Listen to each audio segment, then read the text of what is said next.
हरियाणा में शुरुआती सुस्ती के बाद वोटिंग ने अब रफ्तार पकड़ ली है। दोपहर 3:15 बजे तक की अगर बात करें तो हरियाणा में 50% और महाराष्ट्र में 40% तक वोटिंग हो चुकी है। पहले आप ये देख रहे हैं हरियाणा में 50% तक वोटिंग हुई है। 3:15 बजे तक का ये फीसद है जो हम आपको बता रहे हैं।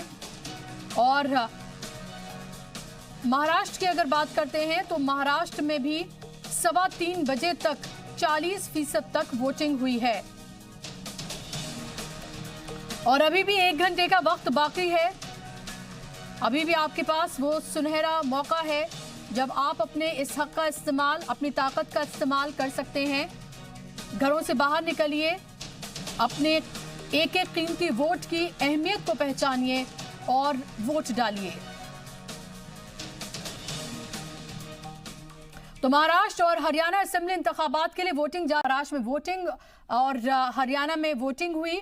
महाराष्ट्र के सीएम देवेंद्र फडणवीस ने नागपुर में वोट डालने के बाद जीत का दावा किया तो हरियाणा के सीएम मनोहर लाल ने कहा कि अब की बार 75 पार। सीएम मनोहर लाल करनाल में वोट डालने के लिए पोलिंग बूथ पर साइकिल से पहुंचे थे तो वहीं जननायक जनता पार्टी के लीडर दुष्यंत चौटाला ट्रैक्टर से वोट डालने के लिए पहुंचे। मरकजी वजीर नितिन गडकरी ने नागपुर में वोट डालने के बाद कहा कि एक बार फिर महाराष्ट्र में देवेंद्र फडणवीस वजीर आला बनेंगे। अभी मैंने मेरे परिवार के साथ वोटिंग किया है। लोकतंत्र का ये महोत्सव महाराष्ट्र की विधानसभा के निमित्त से हमको दिखाई पड़ रहा है और मेरी जनता से अपील है कि सभी लोग बढ़ चढ़कर मतदान में हिस्सा लें। मैं ऐसा मानता हूं कि लोकतंत्र में हम जिनको चुनते हैं उनसे अपेक्षाएं भी रखते हैं, हमारी आशाएं आकांक्षाएं भी उनसे जुड़ी होती है और सभी को ये अपेक्षाएं रखने का अधिकार है, लेकिन जो वोट करते हैं उनको ये अधिकार अधिक है। इसलिए मैं ऐसा मानता हूं कि सभी लोग लोकतंत्र में सहभागी होए और मतदान करें, यही मेरी सबसे अपील है। सबको मैं रिक्वेस्ट हूँ, मैंने खुद मेरे परिवार के साथ मतदान किया है और सारे लोगों के लिए मैं यही कहता हूँ, जनता को आह्वान करना चाहता हूँ कि आप अवश्य मतदान करिए, क्योंकि ये मतदान सिर्फ अपने लिए नहीं, उज्जवल महाराष्ट्र के लिए। इसलिए मैं हाथ जोड़कर विनती करता हूँ सब मतदाताओं को कि मतदान करें। तंत्र का सबसे बड़ा उत्सव हम मना रहे हैं। हमारा सबका संवैधानिक लोकतांत्रिक अधिकार है कि हम हमारे मत का उपयोग करें। मैं सबसे पहले सभी भाई और बहनों से आह्वान करता हूं कि मैंने पूरे परिवार के साथ अभी वोटिंग किया है। आप सब लोग 6 बजे के पहले मतदान केंद्र पर आकर आपके मतदान का जो अधिकार है उसका कर्तव्य निभाइए। देवेंद्र फडणवीस के नेतृत्व में महाराष्ट्र में और मनोहर लाल खट्टर जी के नेतृत्व में हरियाणा में बहुत भारी बहुमत से अंदाजा ये आ रहा है कि यहाँ तो शायद 225 सीट पार हो जाएगी शिवसेना भाजपा की युति की सीटें। हरियाणा में 75 पार जो हमने लक्ष्य रखा था वो आज देखने को मिल रहा है। शिवसेना लीडर आदित्य ठाकरे बांद्रा में वोटिंग करने के बाद वर्ली पहुंचे। आदित्य ठाकरे वर्ली से चुनाव लड़ रहे हैं। ठाकरे परिवार की तीसरी नस्ल पहली बार चुनावी मैदान में है। वर्ली से चुनाव लड़ रहे आदित्य ठाकरे से खास बातचीत की जी मीडिया रिपोर्टर नित्यानंद शर्मा ने। आज निर्णायक दिन, वोटिंग सुबह से लगातार मुंबई कर वोटिंग कर रहे हैं। बिल्कुल, आज निर्णायक दिन है, प्रचार हो गया है, सभी हो गया है। अभी दिन है मुझे लगता है मतदाताओं का, और मुझे ये पूरा विश्वास है कि ज़्यादा से ज़्यादा वोटर्स आके वोट करेंगे। जिनको वोट करना है उन्हें, कोई भी पार्टी को चुनना है, लेकिन चुनाव है तो वोट करने को लोग आएंगे। काफ़ी मेहनत की आपने, आज थोड़ा रिलैक्स कर दिन। मुझे लगता है हम मेहनत तो करते हैं। आज सारे पुलिस के लोग हैं, ईसी के लोग हैं, वो सभी मेहनत कर रहे हैं। आज वोटर्स भी मेहनत पूरी, यानी हम जो एक कहते हैं कि आज वोटिंग % ऊपर लेके जाना है, तो सारे लोग मेहनत कर रहे हैं। रिलैक्स तो हो नहीं सकते क्योंकि काम तो शुरू रहता है। आदित्य जी, क्या लगता है शिवसेना बीजेपी को मिलाकर कितनी सीटें आएंगी इस बार? आज तो मुझे लगता है आज ना सीटों के बारे में बात करना, ना पॉलिटिक्स, ना प्रचार। आज सिर्फ अपील करना है वोटिंग के लिए। जब रिजल्ट आएगा तब क्या कहेंगे कि लगातार ये शिवसेना की तरफ से मांग भी आ रही है कि आदित्य ठाकरे अगले सीएम है महाराष्ट्र। आज 21 तारीख है, आज का दिन जी ले, फिर एक एक दिन जीते हैं। तो महाराष्ट्र में सीएम पद का चेहरा कौन आदित्य जी? अरे पहले आज वोटिंग तो होने दीजिए। तो ये थे आदित्य ठाकरे, जिनका ये कहना है कि आज वोटिंग है, इसके बारे में अभी नहीं कहेंगे कि सीएम कौन बनेगा। इस सवाल को वो जवाब देते हुए नजर नहीं आ रहे हैं। वीडियो जर्नलिस्ट किरण के साथ नित्यानंद शर्मा, जी मीडिया। और आरएसएस के सर संचालक मोहन भागवत ने आज नागपुर में वोटिंग की। मोहन भागवत ने कहा है कि वीर सावरकर पर सियासत करना कांग्रेस की आदत है। उन्होंने कहा कि आरएसएस को 90 साल से निशाना बनाया जा रहा है। साथ ही उन्होंने कहा कि हमें मुखालफत झेलने की आदत पड़ चुकी है और फिक्र की कोई बात नहीं है। मोहन भागवत ने कहा कि समाज तो एक है और हमेशा एक ही रहने वाला है। कांग्रेस जो है वो सावरकर के बहाने बहुत निशाना साध रही है संघ पर। आप क्या कहना है? अरे हम निशाना में रहने की हमको आदत है भैया, 90 साल की, तो इसलिए वो कोई चिंता नहीं है। राजनीति है, उसमें ये चलता है सब। समाज तो एक है, हमेशा एक रहने वाला है। और हरियाणा में वोटिंग के दौरान भी बदजुबानी देखने को मिली। आईएनएलडी लीडर अभय चौटाला ने वजीर आला मनोहर लाल का मवाजना जनरल डायर से कर दिया। अभय चौटाला ने कहा कि हरियाणा में बीजेपी सरकार आज इख्तिदार से बाहर हो चुकी है और 24 को जब नतीजे आएंगे तो सरकार धराशायी हो जाएगी। आईएनएलडी लीडर ने दावा किया है कि हरियाणा की नई सरकार में उनकी पार्टी का बड़ा रोल होगा। भारतीय जनता पार्टी आज शाम के बाद सत्ता से बाहर हो जाएगी और 24 तारीख को जब नतीजे आएंगे, जो 75 पार की बात करते हैं, वो धराशायी होंगे। इंडियन नेशनल लोकदल पार्टी जो है, इस चुनाव के नतीजे के बाद जो नई सरकार बनेगी उसमें उसकी बहुत बड़ी भूमिका होगी। बिना हमारे इस प्रदेश में सरकार नहीं बन सकेगी। मुंबई में राज्यसभा डॉक्टर सुभाष चंद्रा ने भी वोटिंग की है। कोलाबा में डॉक्टर सुभाष चंद्रा ने वोटिंग की। सुभाष चंद्रा ने लोगों से बड़ी तादाद में वोट करने की अपील भी की। सरमायाकार पुनीत गोयंका ने भी कोलाबा में वोटिंग की। आप तस्वीरें देख सकते हैं। सब लोगों को मत डालना चाहिए और जो व्यक्ति या महिला मत नहीं डाले उसको फिर किसी भी सरकार को क्रिटिसाइज करने का अधिकार नहीं रहता। महाराष्ट्र के चुनाव में सिर्फ सियासी कद्दावर ही नहीं, बॉलीवुड के सितारे भी आज पोलिंग बूथ पर दिखाई दिए और लगातार ये सिलसिला जारी है। मुंबई में आमिर खान ने अपनी अहलिया के साथ वोट डाला। माधुरी दीक्षित और प्रीति जिंटा ने भी मुंबई में अपने वोट का इस्तेमाल किया। तो वहीं रितेश देशमुख और उनकी अहलिया जेनेलिया ने भी वोटिंग कर लोगों से भी वोट करने की अपील की। तो वहीं साबिक टेनिस खिलाड़ी महेश भूपति ने अपनी अहलिया और अदाकारा लारा दत्ता के साथ वोटिंग की। भूपति और लारा ने बांद्रा वेस्ट में वोटिंग की, जबकि यूपी के गोरखपुर से एमपी और एक्टर रवि किशन ने मुंबई में अपने वोट का इस्तेमाल किया। उन्होंने गोरेगांव में अपना वोट डाला, जबकि अदाकारा पद्मिनी कोल्हापुरी ने अंधेरी वेस्ट में वोटिंग की। तो मैंने वोट किया है। निवेदन करूंगी सबसे कि आप आइए, वोट कीजिए, आपका हक है, आपकी रिस्पॉन्सिबिलिटी है। तो सभी से चाहूंगी मैं, सब मेरे फैंस को और बाकी जनता को, कि आप आइए और वोट कीजिए। हम सभी कल की तरफ बढ़ना चाह रहे हैं और अगर कल हमें और बेहतर करना है और आगे बढ़ना है हमें, तो आज से शुरुआत होती है। कोई भी चीज़ ओवरनाइट चेंज नहीं होती। मैं यही कहूँगा कि आप आए और वोट करें। जिसको भी आप सपोर्ट करना चाहते हैं आप ज़रूर करें। और हरियाणा और महाराष्ट्र असेंबली इंतखाबात में पोलिंग बूथ पर जमहूरियत के अलग अलग रंग भी दिखाई दे रहे हैं। हरियाणा में रोहतक के सांघी गांव में चुनाव के दौरान खवातीन ने डांस कर अपनी खुशी का इजहार किया। तो वहीं मुंबई के जुहू पोलिंग बूथ पर एक माजूर जोड़े ने अपने वोट का इस्तेमाल किया।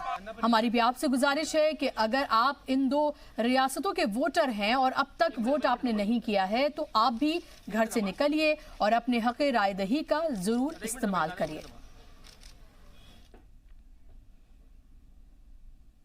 और वहीं आज 17 रियासतों में ज़िमनी इंतखाबात के लिए भी वोट डाले जा रहे हैं। इनमें 2 लोकसभा और 51 असेंबली सीटों पर वोटिंग हो रही है। यूपी में 11 असेंबली सीटों पर ज़िमनी इंतखाबात के लिए वोटिंग लगातार जारी है। इन 11 सीटों पर 109 उम्मीदवारों की किस्मत का फैसला हो रहा है। वहीं बिहार में 5 असेंबली सीटों और 1 लोकसभा सीट के लिए भी ज़िमनी इंतखाबात हो रहे हैं। गुजरात की 6 असेंबली सीटों के लिए भी वोटिंग हो रही है। राधनपुर से बीजेपी उम्मीदवार अल्पेश ठाकुर और बायड से बीजेपी उम्मीदवार धवल सिंह झाला चुनावी मैदान में हैं।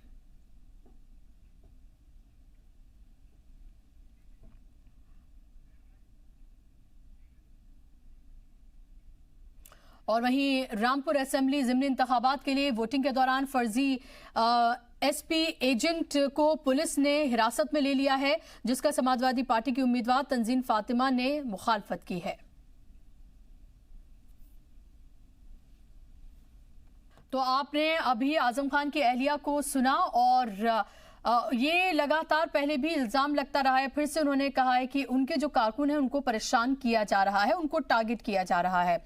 रामपुर में लगातार वोटिंग का सिलसिला जारी है, लेकिन बेहद सुस्ती वहां पर देखी जा रही है। बहुत कम तादाद में वोटर्स निकले हैं और अमूमन ऐसा ज़िमनी इंतखाबात में देखा जाता है, लेकिन इस बार वो जोश खरोश बिल्कुल भी नजर नहीं आ रहा है। 11 असेंबली सीटों पर ज़िमनी इंतखाब हो रहे हैं उत्तर प्रदेश में।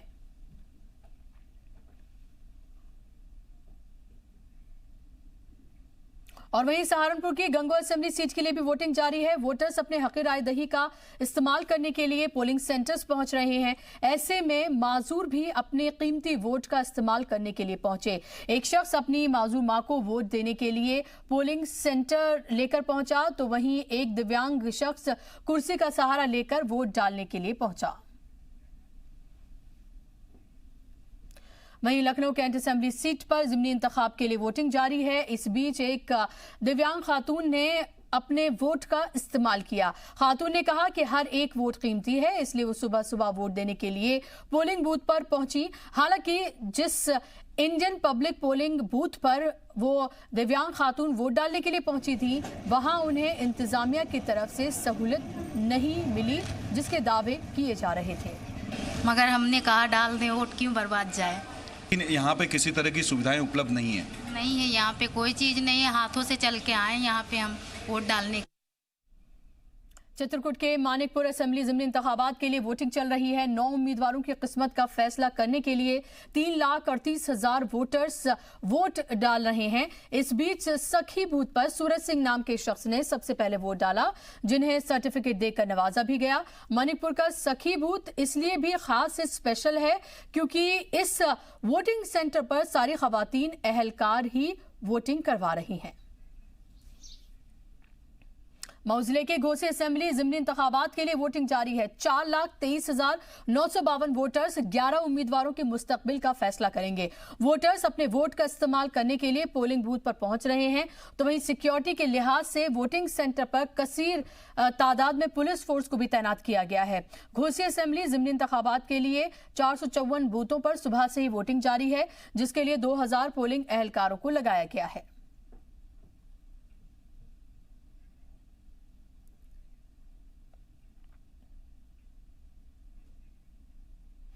एक दौर में हरियाणा की पॉलिटिक्स के मरकज में जाट पॉलिटिक्स हुआ करती थी। हालांकि वक्त के साथ हरियाणा की सियासी पहचान भी अब बदलती जा रही है।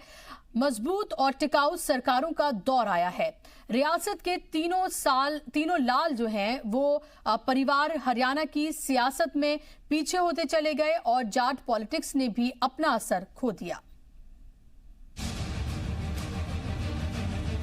हरियाणा वो रियासत है जहां की सियासत ने आया राम गया राम जैसे मुहावरे को जन्म दिया, जहां की सियासत कभी 3 लालों बंसीलाल, भजनलाल और देवीलाल के इर्द गिर्द घुमा करती थी।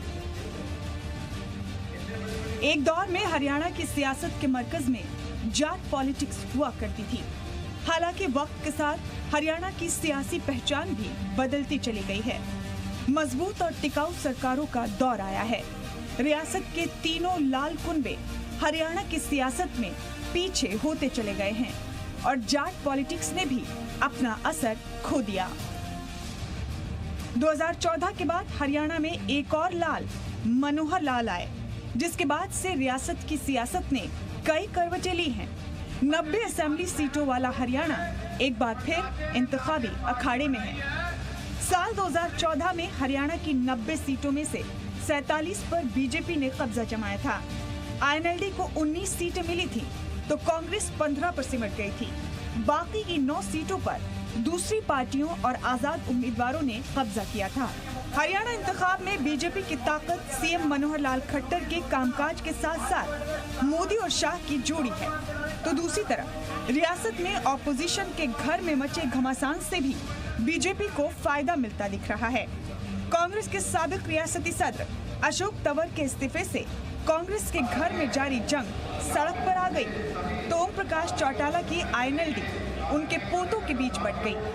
खानदानी कलह का अंजाम ये हुआ कि इंडियन नेशनल लोकदल 2 हिस्सों में बट गई। जाहिर तौर पर वोटर्स के सामने तमाम मुद्दों के बीच पार्टियों की हालत भी है। ब्यूरो रिपोर्ट, ज़ी मीडिया। हरियाणा में वोटिंग जारी है और बात करें देवीलाल कुनबे की तो पूरी तरह से टूट चुका है बंसीलाल परिवार की। किरण चौधरी साख बचाने की लड़ाई लड़ रही हैं, तो वहीं दूसरी तरफ ओम प्रकाश चौटाला के दोनों बेटे अभय और अजय चौटाला अलग हो चुके हैं। अजय चौटाला के बेटे दुष्यंत चौटाला जननायक जनता पार्टी के बैनर के तले चुनावी मैदान में हैं, तो वहीं इंडियन नेशनल लोकदल पार्टी के अभय के कयादत में ओपी चौटाला की विरासत को बचाने के लिए लड़ रही है। और इसके बारे में हम आपको बताएंगे, डिटेल से लगातार हम आपको बता रहे हैं, लेकिन इसके साथ साथ हम आपको ये भी बताएं कि उत्तर प्रदेश में 11 सीटों पर लगातार ज़िमनी इंतखाबात के लिए वोटिंग का सिलसिला सुबह से जारी है। सीधे अलीगढ़ का रुख करेंगे। बज़्म हमारे साथ मौजूद हैं। बज़्म, आपसे ताज़ा अपडेट में जाना चाहूंगी। जी, सबसे ताज़ा अपडेट यही है फिलहाल कि 4:15 हो चुका है, लेकिन अभी तक बताया जा रहा है कि 24% मतदान जो है वो यहाँ और इसके आसपास के इलाके में, यानी कि इगलास में अभी तक जो वो हुए हैं। हालांकि कहाँ जो है वो कमी रह गई, लोगों में इतना उत्साह नहीं दिखा। कुछ समय के लिए उत्साह लगा, उसके बीच में फिर 1 से 2 बजे के बीच में जो है वो लोग आना शुरू हुए, लेकिन 2 से 4 का जो समय था फिर वहां पर कहीं ना कहीं कमी हुई। अब देख सकते हैं अभी भी जो है वो लोग यहाँ पर लाइनें, जो एक तरह से कतारें लगनी चाहिए थी, उत्साह दिखना चाहिए था, वो अभी नहीं है। यहाँ पर और कुछ लोग आने शुरू हो गए हैं। आप अभी भी वोट देकर आए हैं, क्या लगता है क्या कमी रह गई आपको, लोग इतने नहीं आ रहे हैं? ये राजनीतिक लोगों से जनता का विश्वास उठता जा रहा है। जो विकास कार्य होने चाहिए, जो कार्य होना चाहिए, क्षेत्रीय मुद्दे जो होते हैं उन पर कोई बात चर्चा नहीं होती, कोई बातचीत नहीं होती। उस हिसाब से यहाँ लोगों में जागरूकता कम हुई है मतदान के लिए। जागरूकता कम हुई है।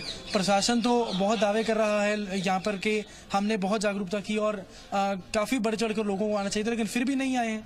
लेकिन लोगों को जिस हिसाब से कार्य करना चाहिए, राजनेताओं को उस हिसाब से काम नहीं। प्रशासन अपना कार्य करता है, लेकिन सत्ताधारी जो लोग हैं उनको जिस तरीके से अपना काम करना चाहिए। कुछ महिलाएं भी यहाँ पर आई हैं, उनसे बात करने की कोशिश करते हैं। हालांकि लोग जो हैं वो कुछ इतनी उत्सुकता नहीं दिखाते हैं। आप वोट करने आए हैं, आपको लगता है विकास हुआ है, और विकास कितना होना चाहिए और कितना रह गया है? अभी कम हुआ है, और होना चाहिए। और होना चाहिए। क्या क्या कमियां हैं यहाँ इस एक क्षेत्र में? कमियां हैं। कैसी कैसी कमियां हैं, क्या क्या है? बहुत है, इतनी कमियां कहाँ से बताएं। इतनी ज्यादा कमियां हैं यहाँ पर, आपको भी लगता है कमियां हैं? कमी है, और क्या पूरा कर किस तरीके से आपको लगता है क्या क्या कार्य होने चाहिए जो आगे विधायक चुनकर आए? सड़क के विकास होने चाहिए, और वैसे महिलाओं के लिए होना चाहिए सब सुविधा, सारी सुविधा नहीं। महिलाओं के लिए अलग से सुविधा होनी चाहिए। आप युवा लग रहे हैं, आपको लगता है कि विकास हुआ है, विकास के नाम पर ही वोट डालेंगे? अरे हमें इतनी वही कहीं ना कहीं उत्सुकता जो है वो उसमें कमी दिख रही है। हम फिर कोशिश करते हैं आपसे, आपको लगता है कुछ मुद्दे हैं यहाँ पर जो बाकी रह गए हैं? सबसे पहले तो ये पशु बंद होने चाहिए। बिल्कुल, आवारा पशुओं का मुद्दा यहाँ पे सबसे बड़ा है। आप अपने छोटे से बच्चे को लेकर यहाँ पहुंचे हैं, ये उत्साह कहीं ना कहीं दिखता है। आपको लगता है कि क्या यहाँ पर मुद्दे जो हैं वो अभी तक पूरे हुए हैं? क्योंकि 2.5 साल का सरकार का रिपोर्ट कार्ड था, उसको देखकर भी लोग आ रहे हैं, और कोई मुद्दे हैं वो भी कहीं रह गए हैं। तो वो क्या मुद्दे हैं जो आपको लगता है जिसके नाम पर वोट डालना चाहिए? जी, सड़क हो, अगर आसपास की बेसिक फैसिलिटीज हो, क्या लगता है आपको? मैं तो पहली बार आई हूँ, मैं इतनी जानकारी। पहली बार आई हैं? हाँ। अच्छा, क्या लगता है किसके नाम पे वोट डाला जाएगा? अगर मुद्दे की बात की जाए, क्या आगे भविष्य में काम होना चाहिए? आप रोज बाहर निकलती हैं सड़क पर, कुछ ना कुछ तो दिखता होगा। हाँ, कुछ ना कुछ दिखता हुआ है। तो क्या मुद्दे हैं थोड़े से? चलिए और भी लोग हैं, बस उनसे बात करिए। कहीं ना कहीं वही इनका कहना है, इतनी उत्सुकता नहीं दिख रही है लोगों में। हम उन और लोग यहाँ पे आए थे, उन्हीं से बात करते हैं, क्योंकि उनमें कहीं ना कहीं जो है मुद्दों की बात करने की जो है वो इच्छुकता है। क्या लगता है आपको, और कौन से मुद्दे हो सकते हैं जिन पर काम किया जाना चाहिए? हमारे यहाँ इगलास विधानसभा में सबसे ज्यादा मुख्य रूप से समस्या गौवंश की सबसे बड़ी समस्या है। आवारा गौवंश जो है वो इतना तादाद में है कि यहाँ से किसान क्षेत्रीय किसान बहुत ज्यादा परेशान है। और सड़कें हैं गाँव में, कई गाँव में बहिष्कार भी हुआ है चुनाव का। तो वहाँ पे बिजली की समस्या इतनी कम है, लेकिन रोडों की समस्या बहुत ज्यादा है। बिल्कुल इनका यही कहना है, क्योंकि हमें जो जानकारी मिली है वही मिली है कि 10 से 12 गांव ऐसे हैं जहां पर कहीं ना कहीं विरोध जताया गया है, वोटिंग नहीं हुई है। कुछ गांव उनमें से ऐसे थे जिनमें जो है वो कहीं ना कहीं समझा बुझाकर उनकी जो है वो वहां पर वोटिंग करवाई गई। हालांकि बाकी जगहों पर जो है वो अभी भी वोटिंग नहीं हुई है। और ज्यादातर अगर मुद्दों की बात की जाए तो सबसे पहले एक ही मुद्दा सामने आया, वो है आवारा पशुओं का। और भी यहाँ पर लोग पहुंचने शुरू हो गए हैं। बस आपने और लोगों से भी बात की थी, उनका भी यही कहना था कि आवारा जानवर जो हैं वो उनके लिए बड़ा मसला है।